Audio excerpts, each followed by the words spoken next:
Well, welcome to Noel's World of Whiskey. And it's been a month-long hiatus since my last review. And yeah, I think I'm ready again, but we had things to do, preparing for a trip. It's spring, and I work. What have I got in front of me? Well, if you look really close, you're going to see a lot of Irish whiskey here. And the last time I did a review on Irish whiskey, it's been a while. I think I did one on the Napa Castle here. Yeah, that was probably, that could have been about a year ago I did that one. It's going to go back a few years since I did review the, I think the Red Breast. The last one I did was 12-15. The Tire Canals prior to that, you go way back there, the Bushmills, and of course the Jameson. I think more recently probably the Bushmill 12 and that, and I do have the 18. I just haven't reviewed it.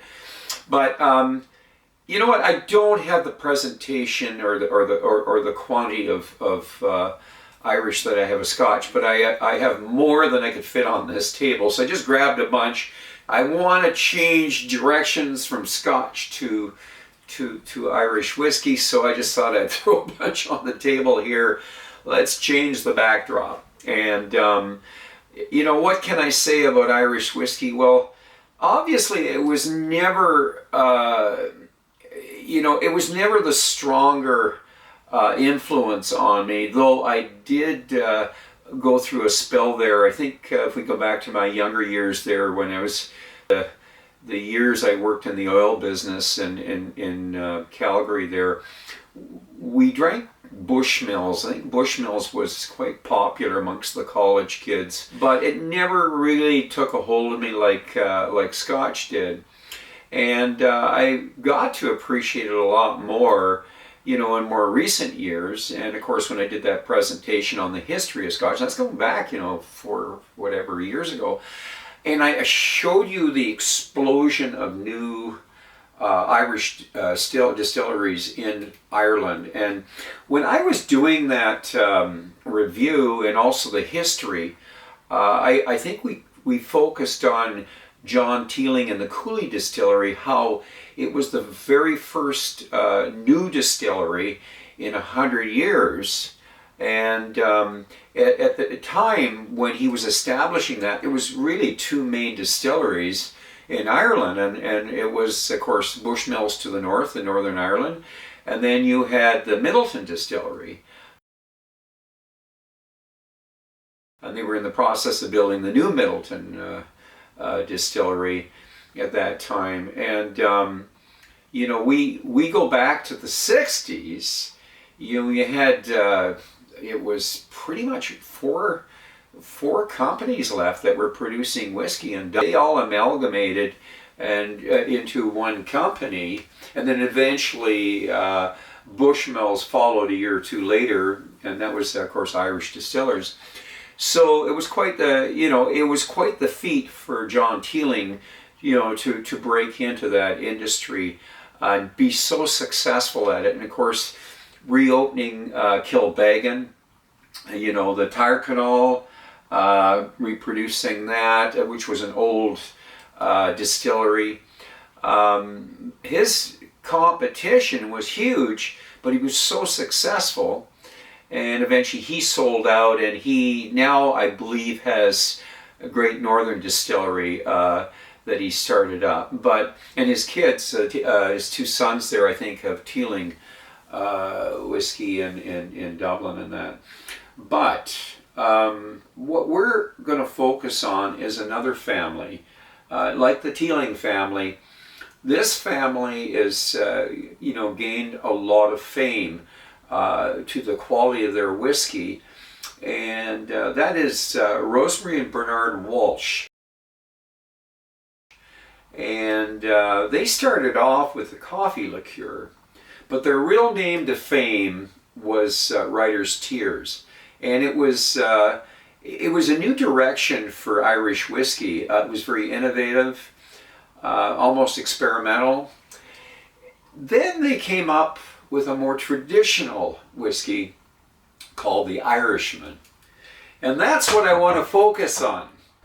It's a whiskey by the Walsh family that I've had around for quite a while. A 17-year-old Irishman.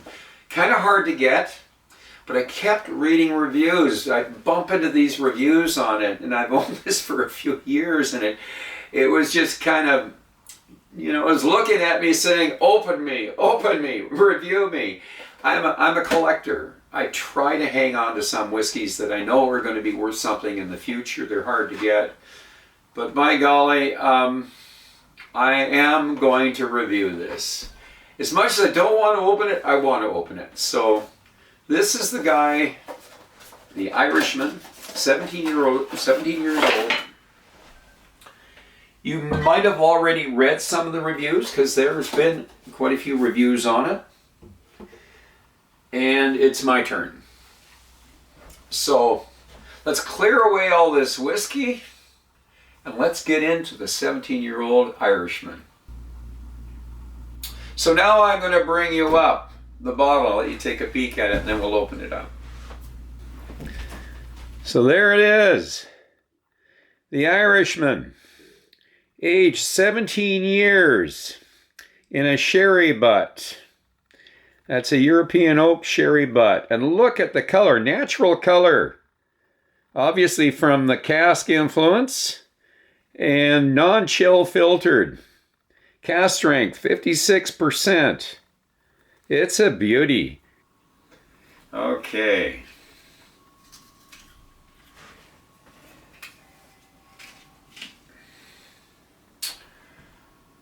Are we ready for the pop? Whoa, not that easy. I'm kind of struggling getting this thing off, kind of stuck. Am I getting weak? Okay, let's give another shot there. Oh, that's more like it. Okay. And I always like to bring it up and let you see it. So there it is. Look at the legs on that. Boy, lots of big fat legs. Almost a coffee color, eh? Yeah, it's definitely one of the darker whiskeys that I've reviewed. Well, let's give it the nose. Ooh, rich leather. Very rich. Boy, this is going to be a very rich sherry influence here. Got some musky oak happening there. I can smell it from here. I can probably nose it from here. Yeah, musky oak and maybe some furniture polish going on here. And freshly roasted coffee beans. Boy, you got a lot of Christmas stuff going on here. I'm going to start off with Christmas cake, Christmas pudding.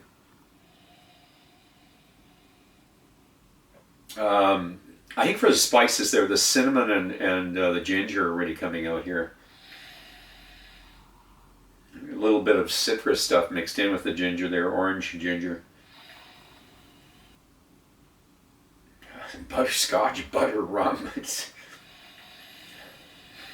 like kind of like a gourmet granola. When you smell a gourmet granola, it's just really rich and dried fruit and nuts and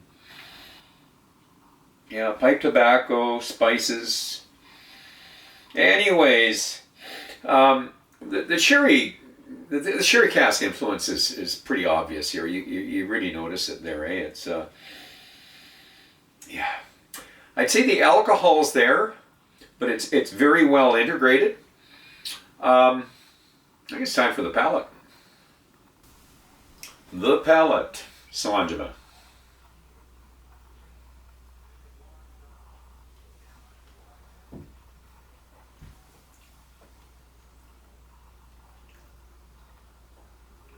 Oh, so rich. Wow. I'm going to go back to that Christmassy fruit concoction. Fruit cake, a Christmas pudding. It is rich.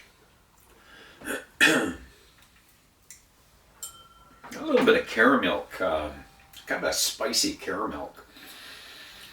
Maybe a little bit of eucalyptus and cherry cough drops.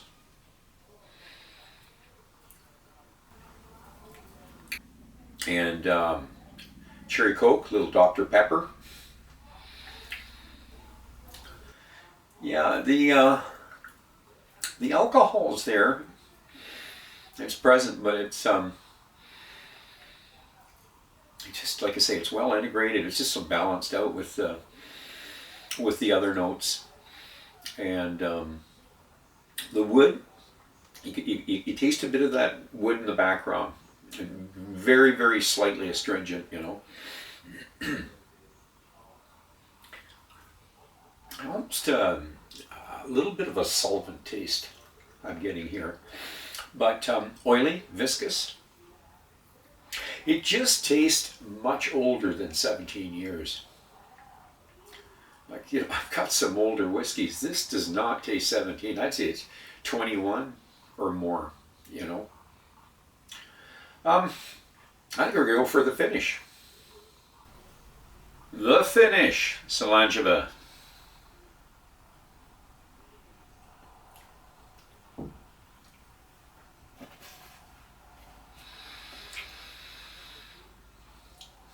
I'm impressed. Still impressed. Sticky, fruity, jammy. There's the nutmeg again. Still getting a bit of that cola, Dr. Pepper, cherry cola. I'm going to stay with the granola again. It's just a spicy granola now. This is going to be a long finish. It's coating my mouth, oily, very viscous. Grand Marnier, something orange, like an orange liqueur. I'm salivating. Something soapy going on here. It's almost like Thrills gum. I don't know if you remember, they used to have this gum called Thrills. It had kind of a soapy taste. It was quite popular when I was younger. I don't know if they still make it, but. And yeah, this finish is just going to keep going on and on and on. But what I can say is there's just seems to be the right balance of sweet and sour, the spices, this little bit of saltiness to it. It's just so much in harmony, all those notes, you know. It's yeah, this is definitely one incredible drink, I'll tell you. So I think it's time to add a little bit of water to this, just see what happens, see what it does.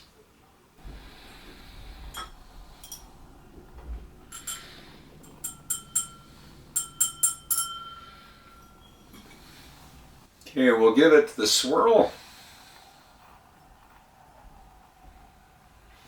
And of course, we always want to give it a little bit of nose first.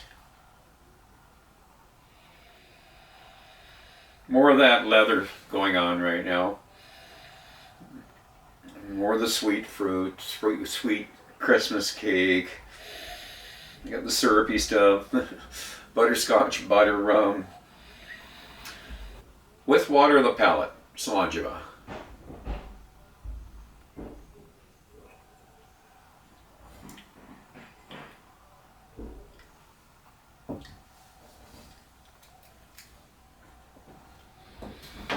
Lowney's maraschino chocolate coffee beans. There's some meaty, kind of savory umami notes, almost a little bit of saltiness to it there, with some aniseed going on. I'm going to say this is very close to a 27-year-old redbreast that I tried in Scotland. It also reminds me of my 24 and my 23-year-old, especially the 23-year-old Old Perth. That's a I believe that was Morrison and McKay, and that's Aberargie Distillery out of where I think that stuff was. They had a bunch of barrels. I believe it was barrels from McAllen and Highland Park that was going toward the famous grouse.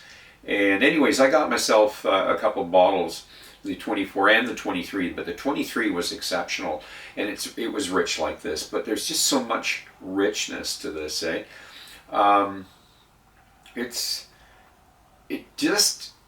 It tastes a lot older than 17 years.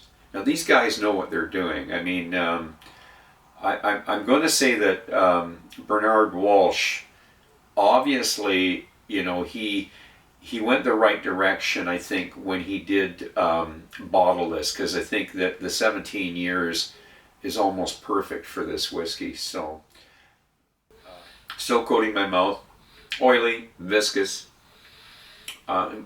very rich. You know, you have the full blast of a single cask, first fill sherry butt for 17 years of maturation, and this is what you get. Not overly woody though, and yet not. I've had cherry bombs that were just too much, but this one here, everything is just so balanced in harmony. It's just wow. Where do I put this? I rarely put my drinks up in the 90 range, but this is going to be close to a 90. You'll see what I post. This is an exceptional whiskey.